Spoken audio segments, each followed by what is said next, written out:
Kevin, thank you so much for being willing to be interviewed on Miko TV, which is a channel on YouTube that's designed specifically for thought leaders that are colleagues, executive coaches, and their clients, the stakeholders, to listen to learn more about executive coaching, leadership development, all in the space of enhancing employee enrichment, corporate culture, and executive coaching.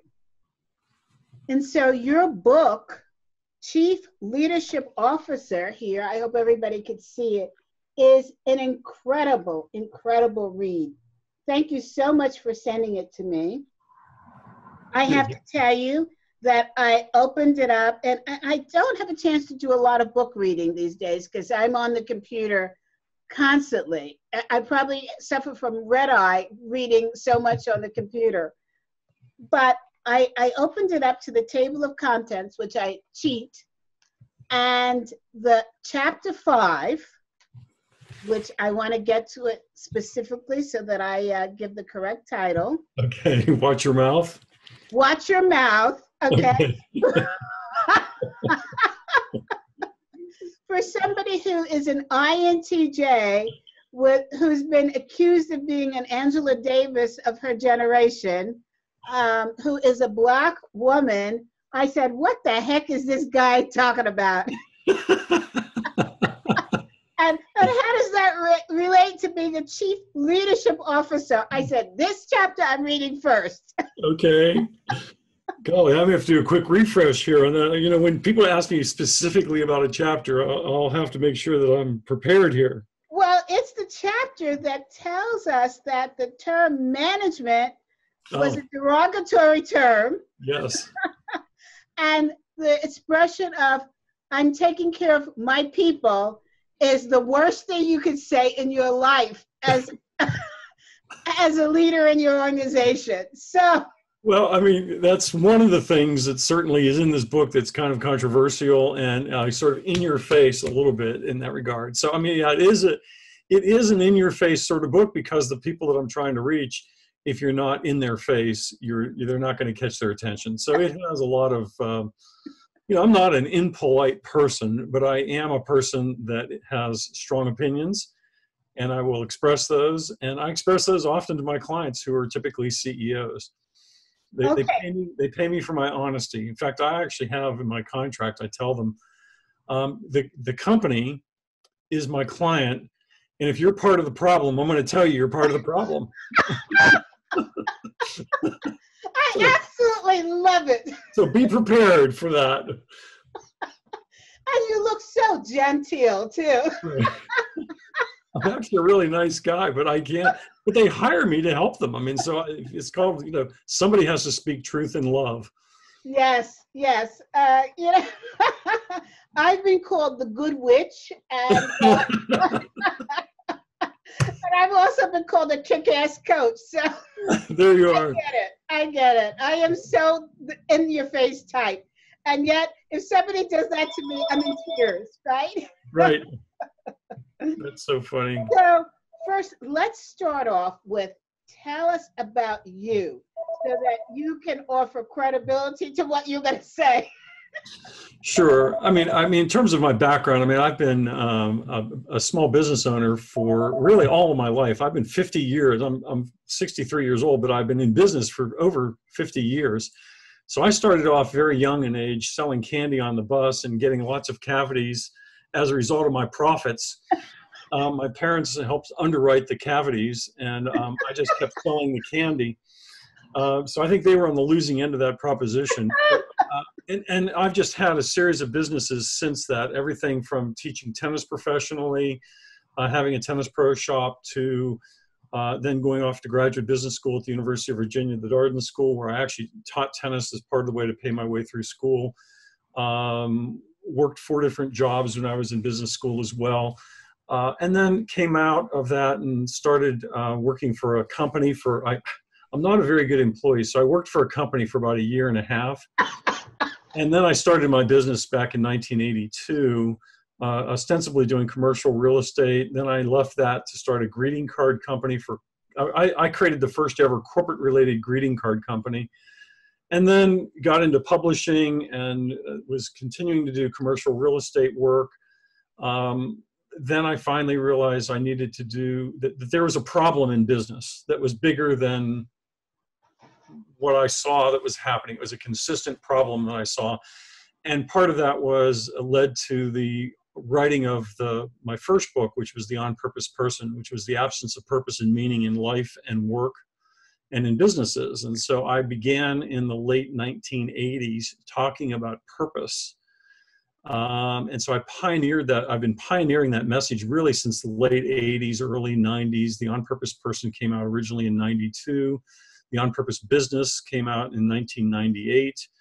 Both books have been updated in 2009 and 2013, respectively. And so the Chief Leadership Officer book is really almost a continuation of that message, but very specifically targeted towards those in the C-suite. Mm-hmm. And certainly along the way, we've had a business advisory firm for really the last, really about 1984, 85, 86, somewhere in that time frame. I really moved, well, let's see, no, it was 1987 is whenever I went through an AFGE. An AFGE is an acronym a friend of mine calls Another Frigging Growing Experience. Okay, and, hold it. I need to write that one down.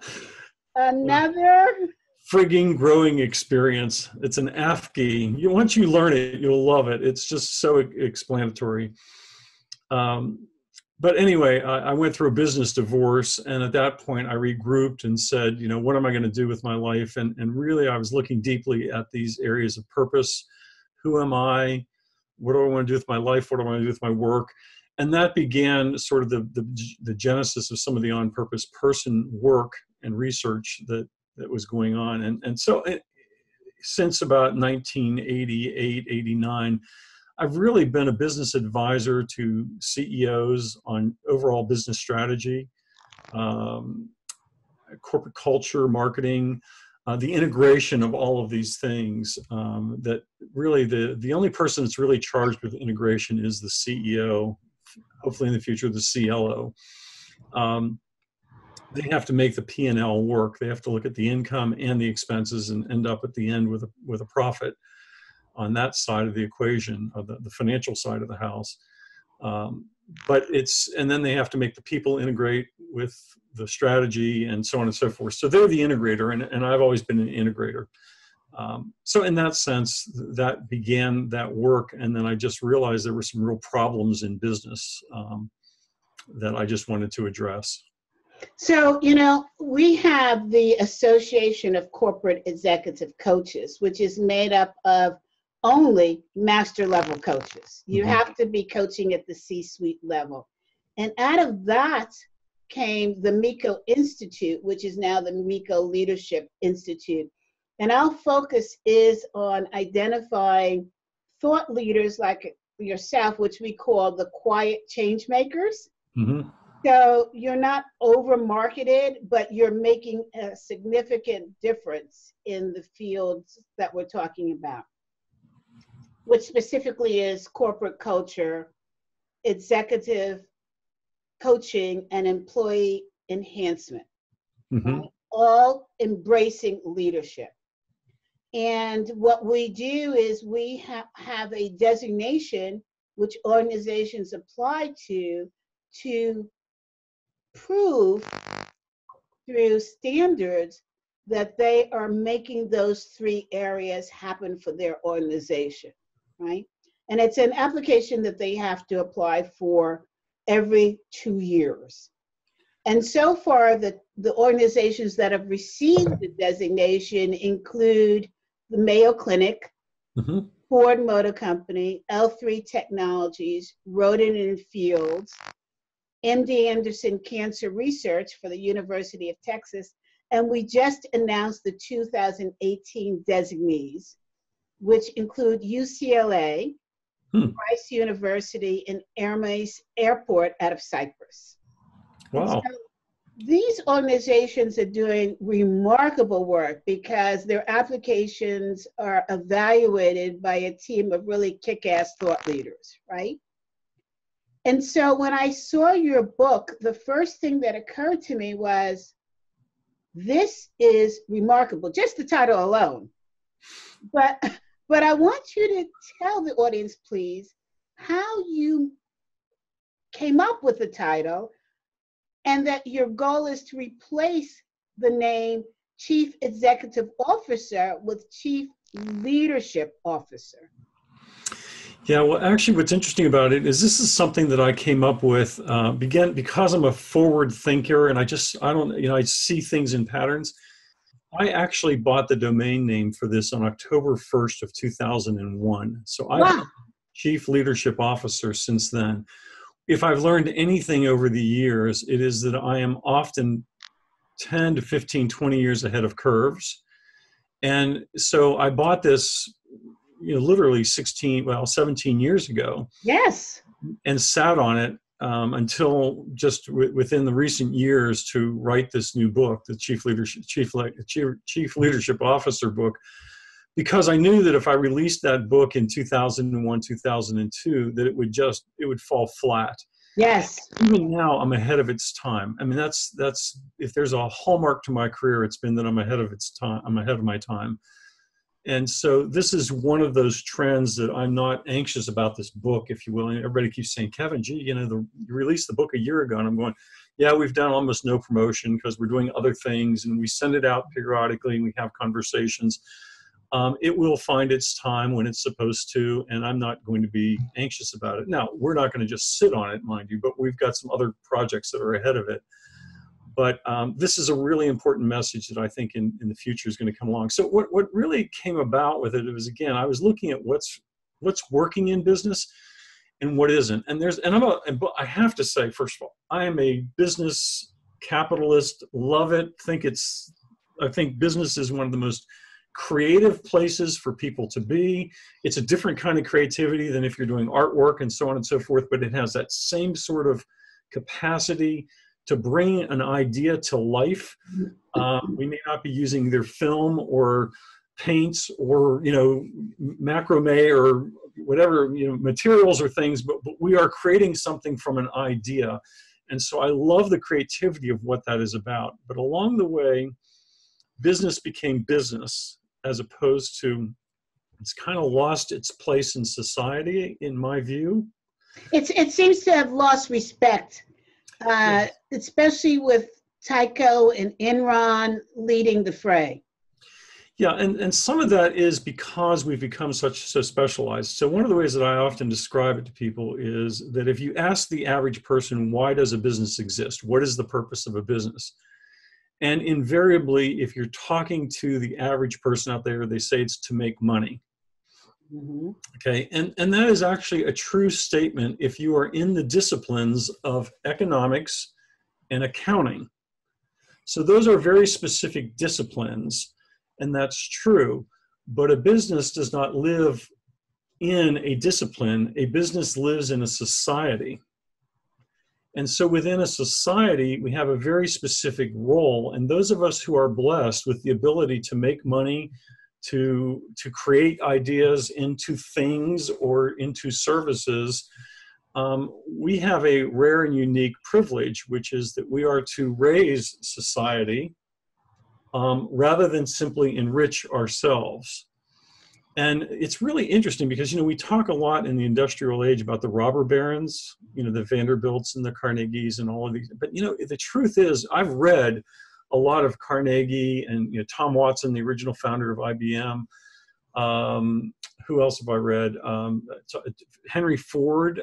Henry Ford had his controversies and everything. But one of the things when you read, Thomas Edison was my boyhood hero. Okay, Edison was my big deal when I was a kid. And what you find about all of these people that were the quote unquote robber barons is they actually understood that their role was to improve society. They had no doubt about it. They were trying to do, maybe in often flawed ways. The ends may have been justifying their means at times, but when you look at what was going on, they almost invariably were looking at how do we raise the standards for fellow mankind. And and we've lost, and over the generations, we've kind of lost that we see business as this place of self-enrichment. Now, there's a whole generation. This is kind of why the CLO concept is coming back around, because we now have a society that looks at things like sustainability and human rights and social justice and so on and so forth, which are just simply ways of saying that we need to play our correct role in society. Now, so does that sort of give you a sense of how some of this was coming about and some of the things that I was trying to do? And for me, ultimately, what I'm trying to do is eradicate meaninglessness. And so I believe that meaninglessness sits at the root of a whole lot of what goes wrong in people's lives. And so if we can eradicate meaninglessness, maybe they don't do drugs, maybe they don't misbehave, maybe they treat somebody with respect. Maybe they care that they want to do a better job. They engage in something that's meaningful. So for people to have meaningful lives, they need to know their purpose. But they also need to be working in places where their purpose can be given expression. Oh, I love it. So this is part of the, whenever I'm not a social justice environmentalist or, I'm not against those things, but that's what is motivating me, is this sense of eradicating meaninglessness from the planet. So that every person knows their purpose, and then they can, instead of wasting or spending their time trying to look for it, they can know it. Mm-hmm. And so we have real simple tools that help people do that. So, but it still doesn't tell me how you got to the word leadership versus executive. Okay. Well, executives, would you sooner be led or executed? Okay, that's so good advice. No, again, the executive is, I want to make sure that we're understanding there is an executive function that needs to occur. I'm not saying that there isn't. There's a business administration function that needs to occur. So what I look at is I see that the CEO title is an incomplete title. Mm-hmm. That it is looking primarily to that chapter that you talked about where, about your keeping your mouth shut, or watch your words, watch your mouth, or whatever it is. It's really one of these things where what I'm attempting to do is have people really understand that if you have a narrow scope that you're looking at, and you're missing the larger picture, if you're doing business incompletely right, then you're going to get a less than result for what you want. So leadership really wraps more around that, where I see the executive function is more management, and leadership is there. Now, I do a lot of work with some fairly large companies. No, wait. So let's just go back and talk about the basics first. Okay. What is the difference between leadership and management? Because I love Coffey's definition of the two, but I want to hear your definition. Well, I think that it goes along the lines of that management is the stuff that you're doing, and you're tracking it, and you're accounting for it, and you're organizing it, and you're doing project management and all of that. And so it is more about the things, where leadership is more about the people and the integration of people and things into a productive whole. So I see it, and again, I look at leadership as it starts with personal leadership. And if we're not leading our lives well, then we're going to be flawed and fall. And we all are flawed. I'm not sitting here holding anybody out as a pinnacle of perfection, mind you. At least nobody alive. How's that? Okay. That's acceptable. And so what I look at is, if you can't be real with yourself, and again, I keep going back to purpose as your identity, rather than purpose as something you do. So it's this ability to lead your own life well, and then in turn being able to lead other people in their lives. Now, that doesn't mean that management goes away, but to your point, that it was really, in doing my research for writing this book, it was fascinating for me whenever I discovered that 200, 300 years ago, the term manage meant to con or deceive or trick. And that I believe that what happened is during the Industrial Revolution, we had a lot of people who were really hard on other people. You know, people have been mean for a lot of decades, a lot of centuries, a lot of millennia, whether it's the Egyptians treating the Jews poorly before Moses's time, and whether it's slavery, whatever you want to call it, we've had mean people, and we've also had good people. I think we probably have more good people today than we've ever had. It doesn't mean that the mean ones aren't still with us, but that what happened is those people who were mean, became called managers by those people who were being mistreated because they were treating them poorly, they were conning them, tricking them, and doing all that sorts of stuff. And then eventually the term management began to stick. And we've whitewashed it over the years to where management is now a word that is just something that we all accept, and we don't understand the roots of it. You know, when I read that in your book, I was totally blown away. And I sat back and I said, no wonder why I've had such terrible managers. Yes. They were con artists. Actually, what's interesting is I found in a lot of the client companies that I work with is they punish leaders and they reward managers. Oh my God, that is so well said. And why is that?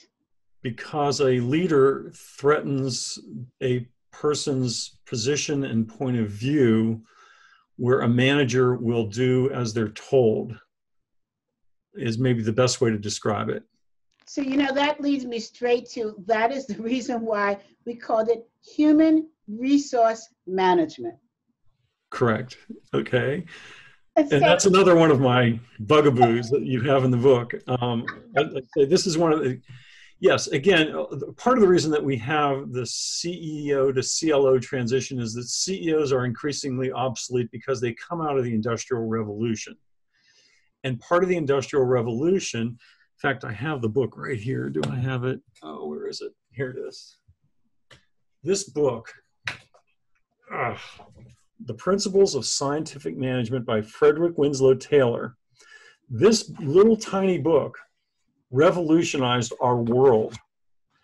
And Frederick Winslow Taylor, anyway, I won't get into all of him, but anyway, what happened is he was the one that did the original time motion studies. He really almost invented industrial engineering.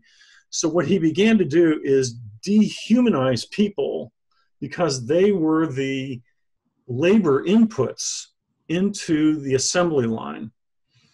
And whenever he looked at them and measured them against, you know, if we were he was working in steel mills. So he would look at coal as a resource, iron ore as a resource, and the steel mills, the crucibles, and so on and so forth, the rolling machines, these were all resources. And he began to call people human resources because he put them on the same level as commodities.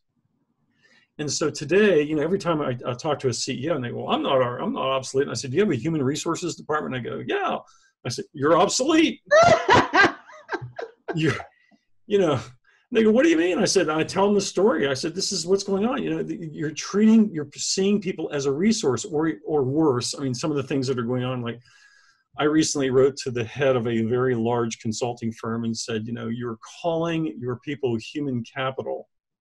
Yes. And, you know, yet you're trying to say we have this wonderful work environment, but you're human capital, which is basically saying we equate you to money.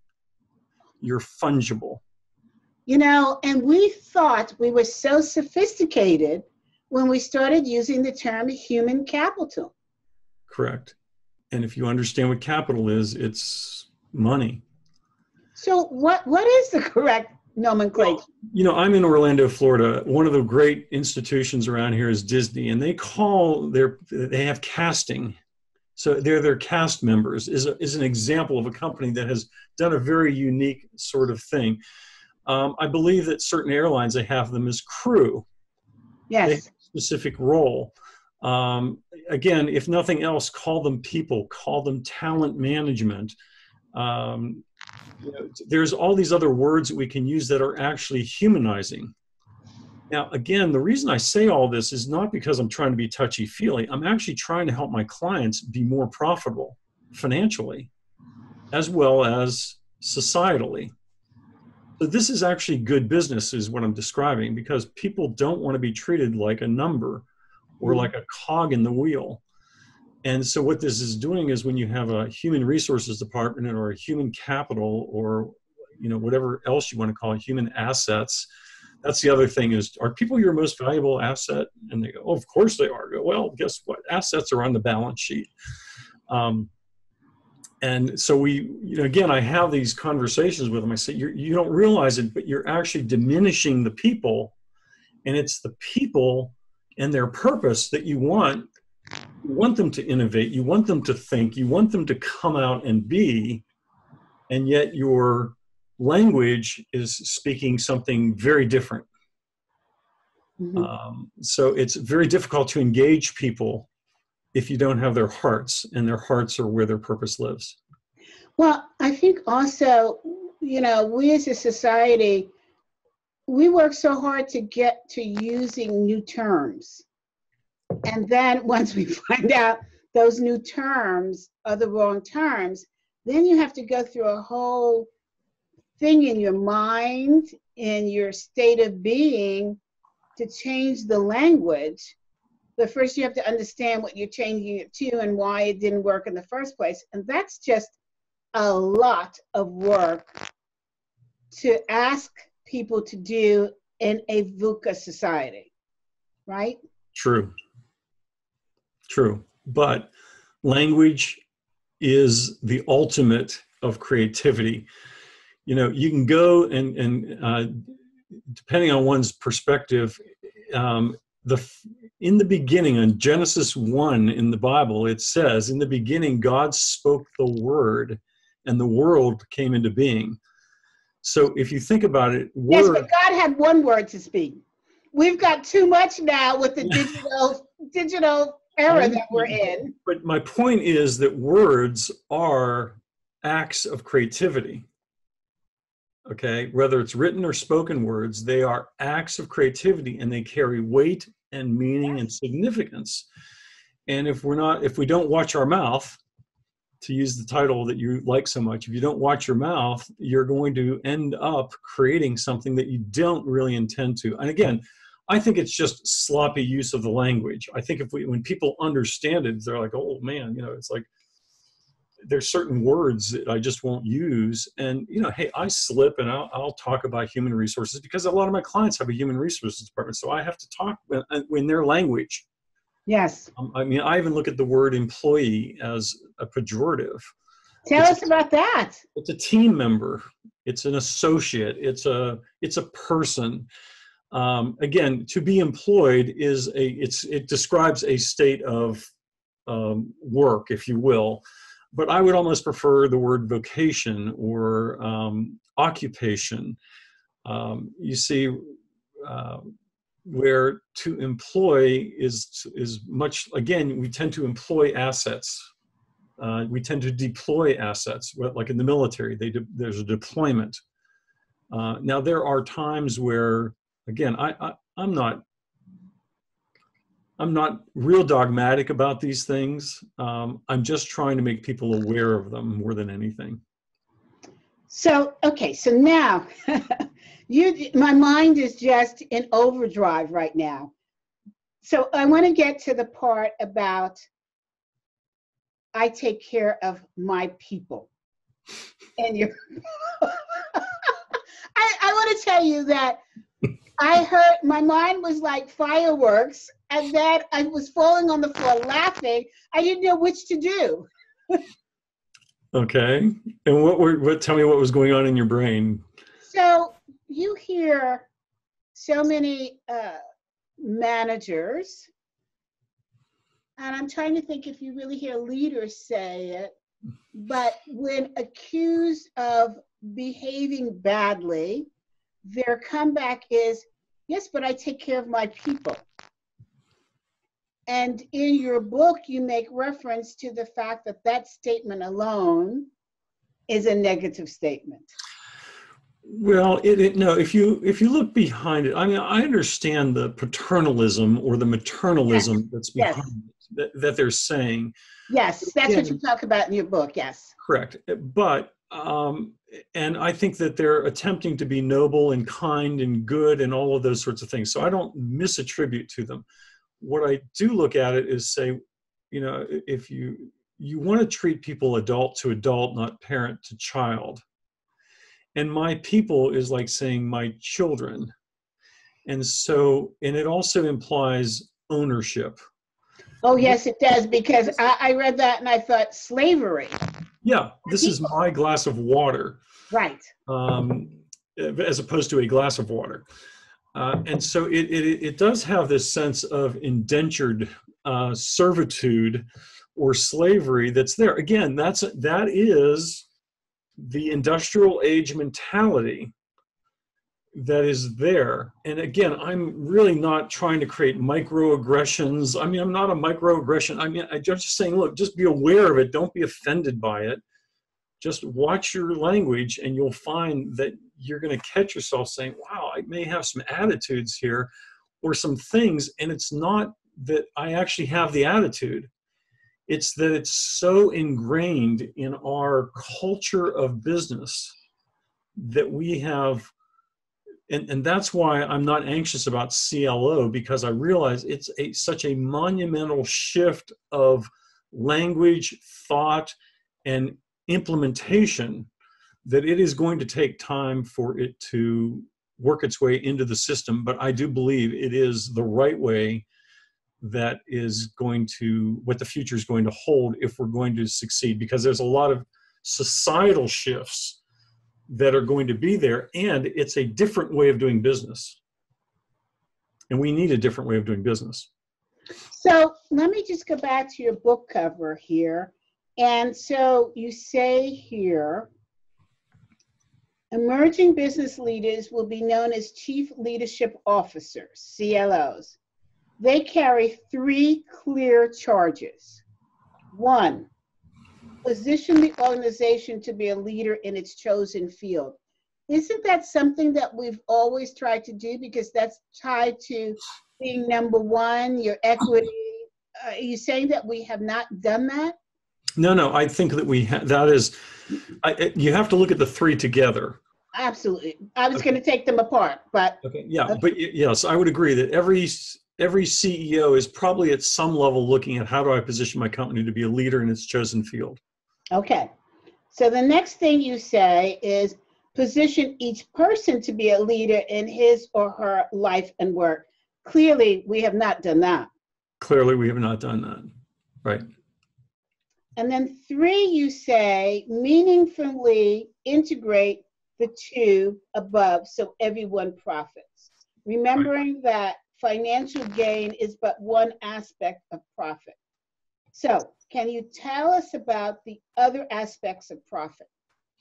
Okay, well, profit is a word that we generally, again, in the business world, we understand profit as financial profit. But the aspects of profit that are really important means to add value is maybe another way of looking at it. And there's a lot of ways to add value. Companies understand that they add value through customer service. They add value through better marketing, perhaps, or people understanding what they're purchasing better. Better communications adds value.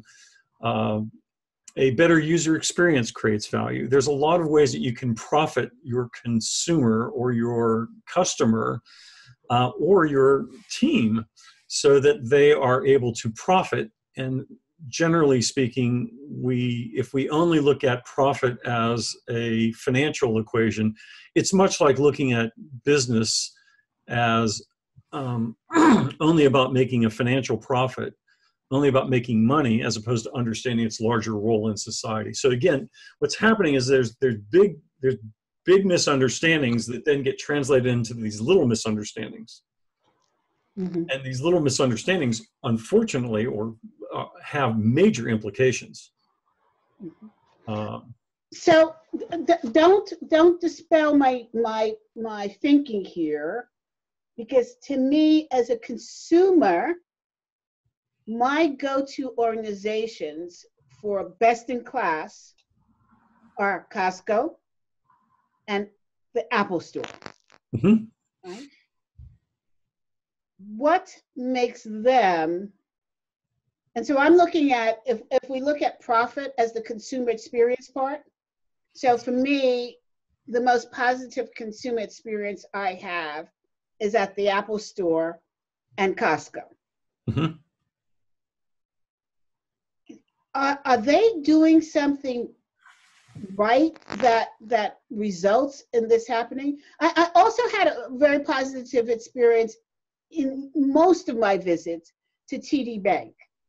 And I said the other day to one of the officers, I said, TD Bank seems to have a good spirit when it comes to their customers, meaning I enjoy coming in here, right? And I don't have much time in my schedule with being responsible for G4 leadership group of organizations. But I kind of like going into that bank. And I said, I'm trying to understand why your bank is different from other banks, which I would dread going into. Now, I knew intuitively what I was asking. I said to her, why do you, as the team person, I don't want to say employee, team person, what allows you to treat me as though I feel I want to keep coming back?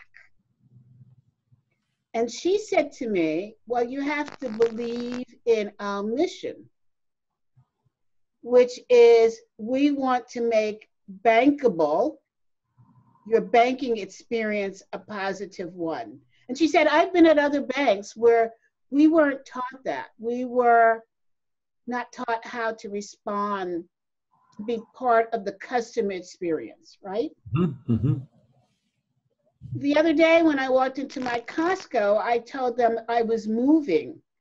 They said, where are you moving to? And I said, Fort Collins. Well, the manager at that Costco, who I've known and followed from other Costcos, immediately sent a text message to the manager at Costco in Fort Collins and said, our best customer is coming by. Now, clearly, I love it. I know I am not the best customer because there are stores that go in there and buy pallets of stuff.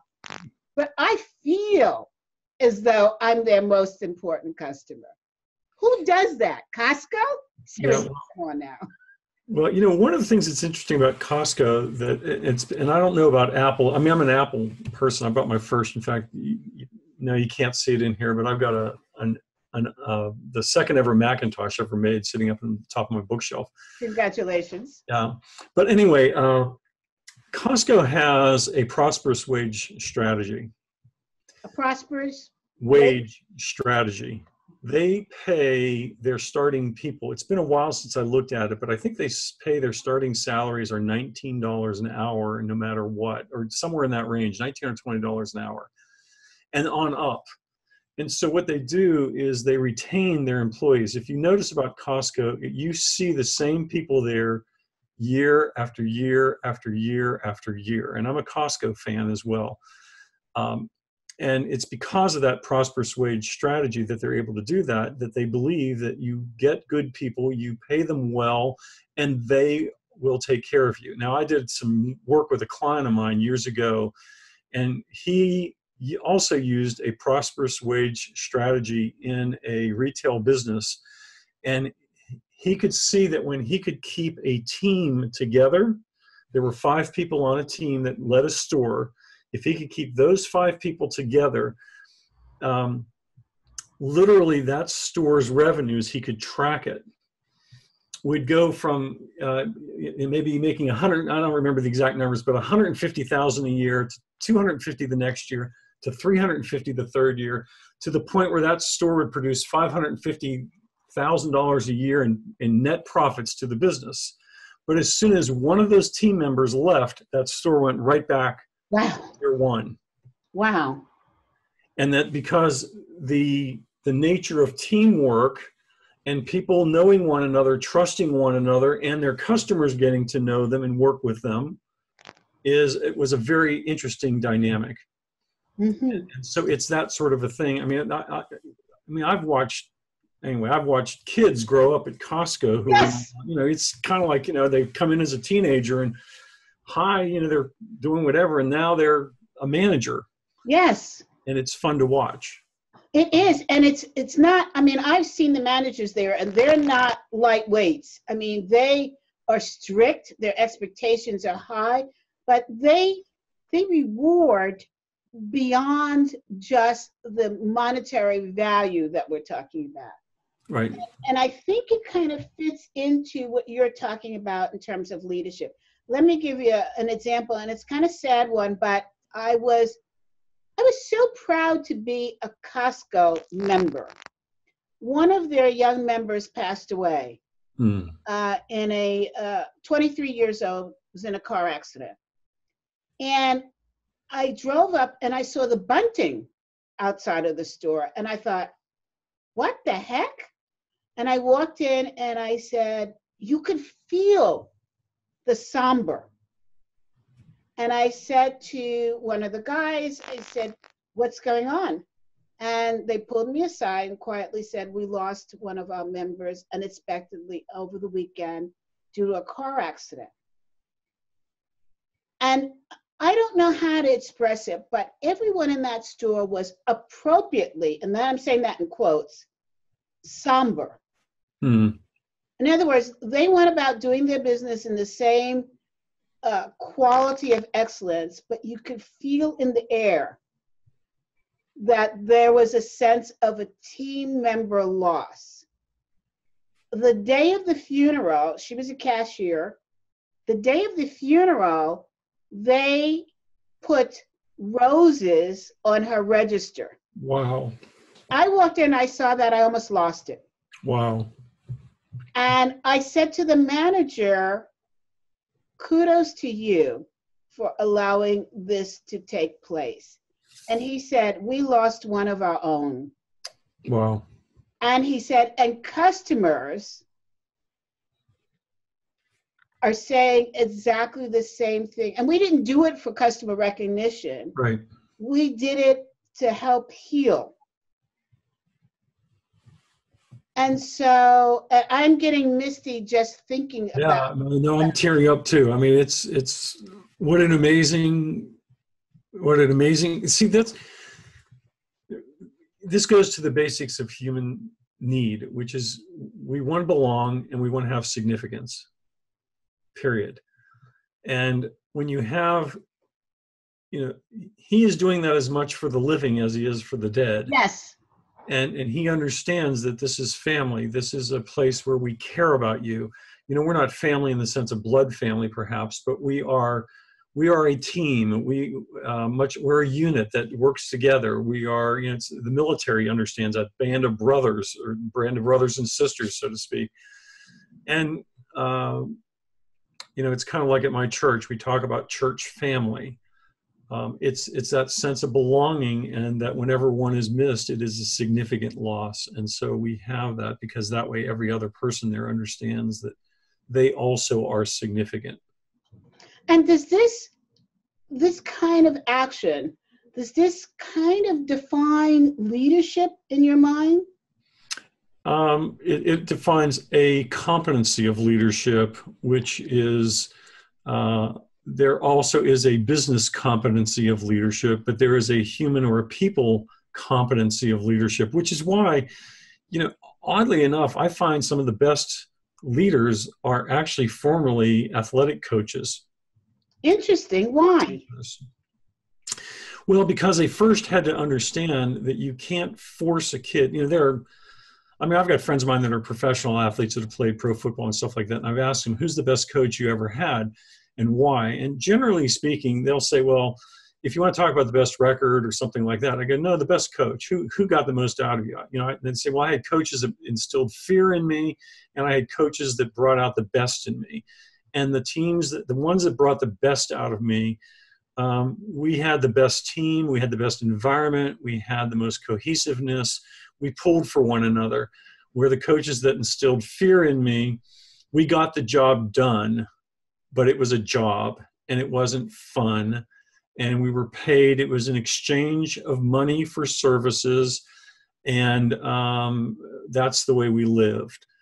And in much the same way in the corporate arena, we have that same sort of dynamic, which is we have somebody, a person who runs with fear will often be managing to minimum expectations, where a leader is trying to bring people way beyond their minimum to their higher, greater potential, or to rise into what can be. And in order to do that, you have to know the person, and people are messy. So it's easier to sit behind a computer and manage the human resources than it is to get involved in their lives.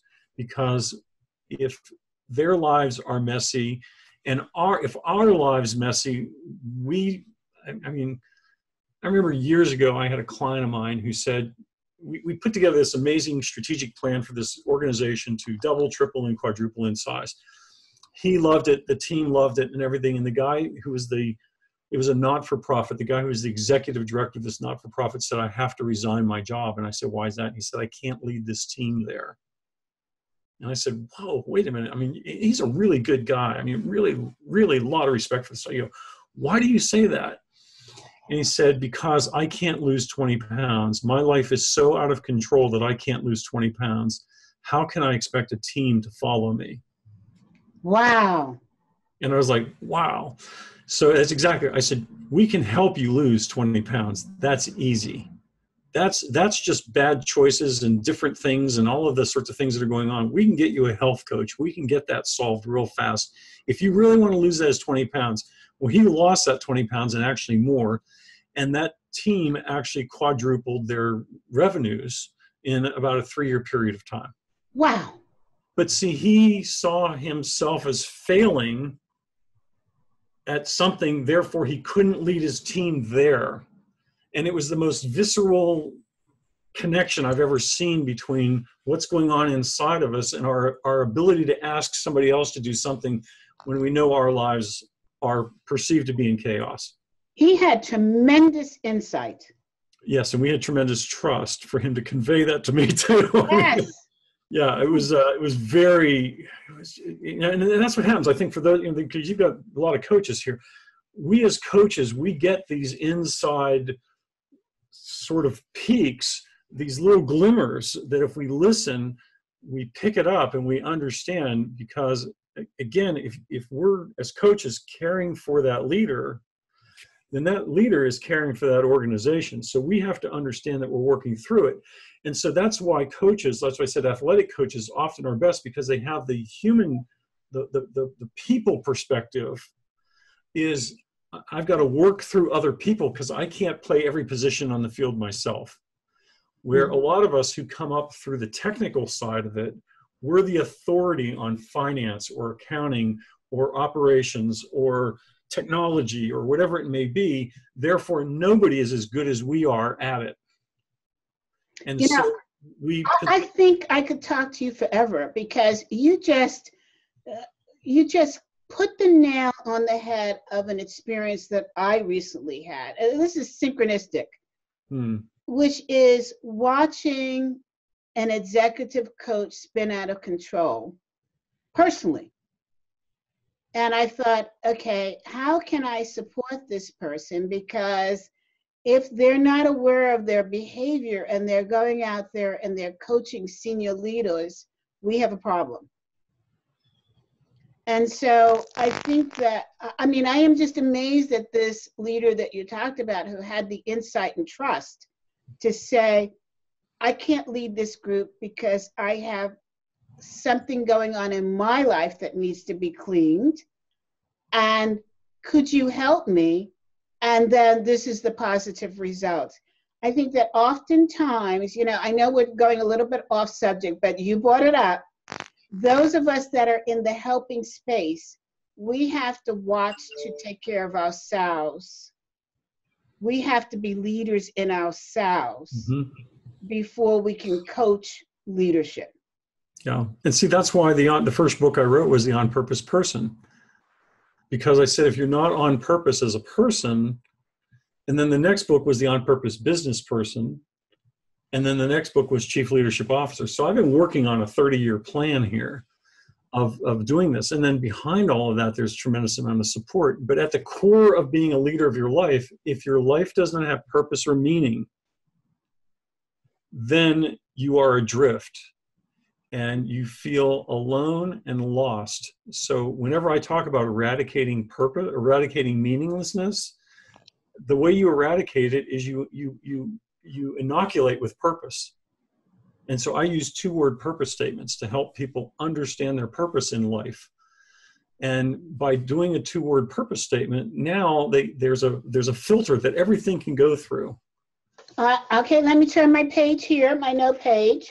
And let me get those 2 statements.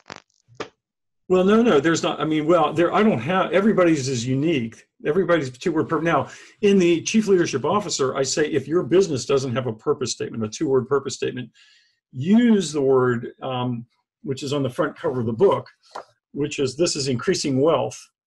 And what's interesting about increasing wealth, again, this is one of those things where it's like a repeating pattern. Wealth is a word that most people think of as money or finances or a big bank account.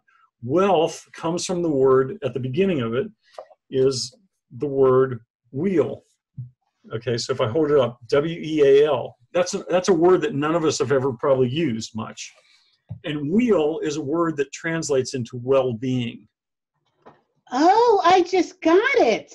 So if you are increasing wheel or wealth, you're increasing well-being. So that if you're increasing well-being, so everyone profits, both financially as well as material, health-wise, and so on and so forth. Now, all of a sudden, you have the spiral is upward. Okay, as opposed to when it just all becomes about the money, or the ROI, and so on and so forth. So again, this is a very holistic view of what business's role is in society and how it needs to be led differently, and how it starts with the individual leading their life differently, starting with knowing their purpose in life and that their life has meaning, significance, and purpose. And therefore, they then give it expression, which is to be on purpose. And they give that expression then into an organization where they can be on purpose, and they can invite other people to come and be on purpose. So again, it's a very holistic, big picture sort of thing, but we drill it down to individuals knowing their 2-word purpose statements and organizing their lives so they can lead their lives around what's most important to them. And I don't judge what is most important to them, because I believe that they have an innate understanding about what is healthy and right and good and noble for them. It is this meaninglessness part that comes in and pollutes their understanding. So at times as a coach, I may be reflecting on them and saying, what do you think the roots of that thought are? Or how are you making that decision based on that? And then they have a conversation, and you realize that they self-diagnose that, wait a minute, that doesn't work, does it? And that's really whenever we've done something good. And I do that for individuals, but also for organizations, it's the same thing. So, I know we're running out of time, but I have so much to ask you. So let me ask you these 2 final questions, and I hate for them to be final. One is, I am noticing, so I'm a pretty hard-nosed person, exterior-wise. Okay. And that's a big caveat in there. And so when coaches start talking to me about mindfulness and purpose and meaning, all the softer skills, Mm-hmm. I go hogwash. Mm-hmm. And so, however, I am learning that hogwash may be in my head and not externally. What I'm finding, though, is more men are starting to look at these quote unquote softer skills and talk about it. Is this a revolution that's happening? How is it that men are able to maintain quote unquote respect because they're supposed to be the football players. And I also asked this to somebody else that we interviewed who is a COO and who teaches yoga at his company, which is a technology company. And I'm like, what? Well, I don't know that I speak for all men. In fact, I know I don't speak for all men.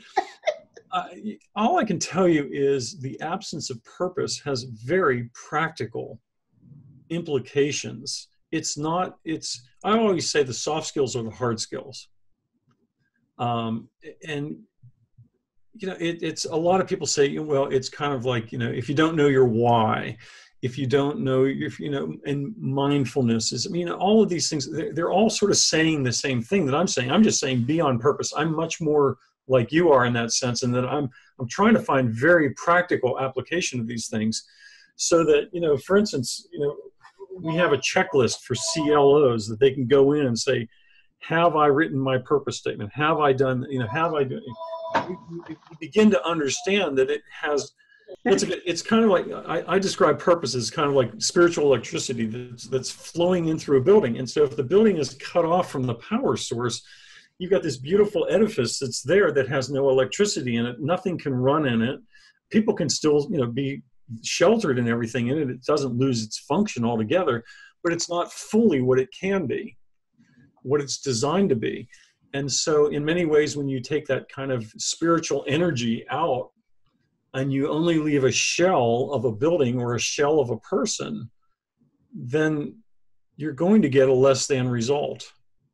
And this is why employee engagement is at such low levels, according to Gallup. This is why, because we who lead organizations are failing to grasp the importance of what this means to the performance of the business or the performance of our lives. So this discontentment that people have that makes them want to take opioids or illicit affairs or whatever it may be that's going on, that's unhealthy behaviors, or eating themselves to obesity, it sits at the root of this meaninglessness that's there. And when you turn that corner, I often describe it, it's kind of like purpose it's like people who don't know their purpose, and purpose is this is where I am dogmatic. There's very specific meanings to it. And we've got this little guy right here. We talk about the difference between purpose, vision, mission, and values. And they can download this for free. People can download that for free. Where can they download it? They can download it for free at clonow.com, clonow.com. And that comes with, they also get the checklist and stuff that's there. But see, the problem is that the language of leadership and strategy is confused. So whenever you look at purpose and things like that, and you go hogwash, I used to be the same way. I get it, because it was a bunch of stuff. People would get in a room, they'd talk for a day, they'd write up all this stuff, and then they'd put it aside, and then they'd go do business. Yes, exactly. Okay? So it was meaningless to them. But whenever you're able to actually take it and have the purpose of the person aligned with the purpose of the organization, now it's get out of their way. You don't have to manage them. They're on fire because they've been given an opportunity. And I believe that that's what Apple does well. That's what Costco does well. And that's probably what TD Bank does well. Basically say we search and we look for the people who want to do what we want to do, which is to perform at a high and noble manner in such a way that they are able to give expression, and we are simply a vehicle for that, and our customers are the beneficiary of that because they want to be treated with respect, significance, and a sense of belonging as well. Exactly.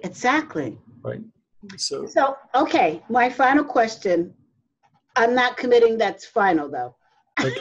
is how do you feel, I just interviewed a thought leader on millennials.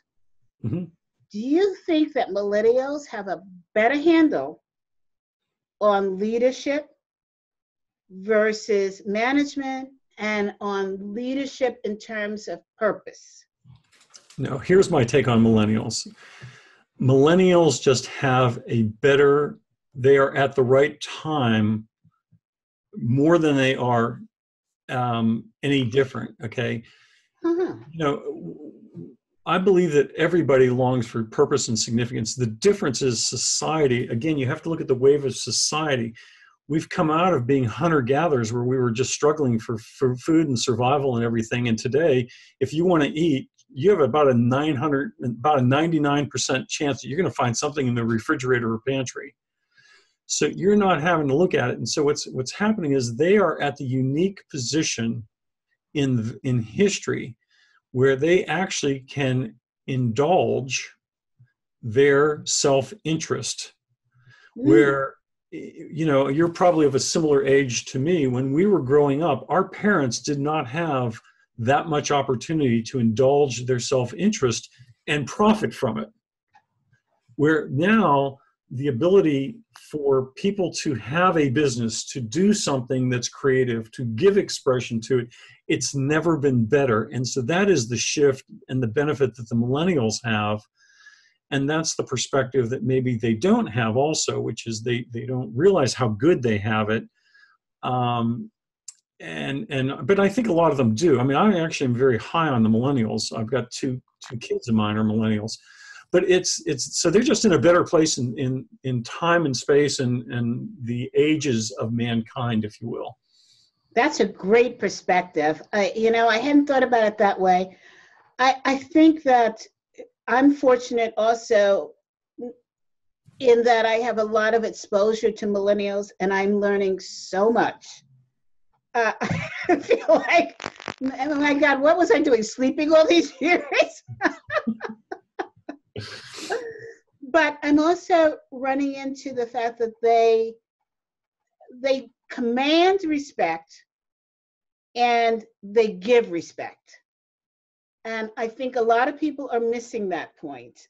As I said in my previous interview, one of the millennials that I'm working with said to me, when I charged her with starting a committee and actually running that committee, and she said to me, well, what does that actually mean? I said, it means you do whatever you think you need to do to be successful in leading this committee. And she said, well, does that mean that very specific questions, right? Does that mean that I need to report into you? And if so, how often? And how are you going to be satisfied? And I said, so what it means is I need to know enough to know that you're continuing on a path of success. And she said, whoa. And I said, so that's all I need. And she said, whoa. I get to report to the CEO.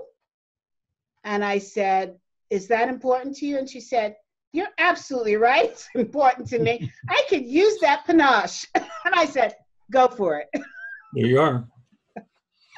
So it's exciting to see their agility. It's exciting to see their purpose. They have very strong and clear purpose with things that we may have previously sort of danced around. They go right to it. Mm-hmm. And it's very refreshing. Yes. Yeah. So with that, are there any last minute things that you would like to tell us about your work and what you're doing? And I am just kind of putting your book right here. It is just one of the most powerful books that I have read. Well, thank you. Yeah, I mean, one of the things I would encourage people is we actually have a website where they can go and find their 2-word purpose. And it's very inexpensive right now because we're still in the beta. Oh, there you are. You're making notes all over it. I love it. But if you go to onpurpose.me, and there you can do, in about 3 minutes, you can find your 2-word purpose statement for life. It may not be perfect, but it'll get you 80 to 90, maybe 100% of the way there. And then there's 10 emails that you're going to get that are going to help you refine it, market it to yourself, understand how to put it into play. Again, that's part of my way of helping people understand their purpose in life and understand really what purpose is, because that's part of the confusion around the language is in that regard. So anyway, that onpurpose.me is where I would send people as well. Well, I can't wait to go to it because I need my 2-word statement.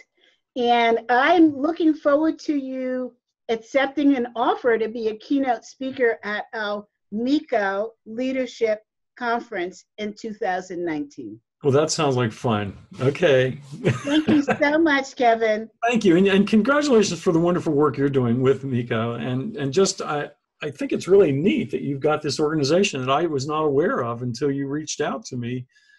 And I'm excited to know about it. So we're doing terrific things, and perhaps you'll even consider coming and joining our stakeholder circle.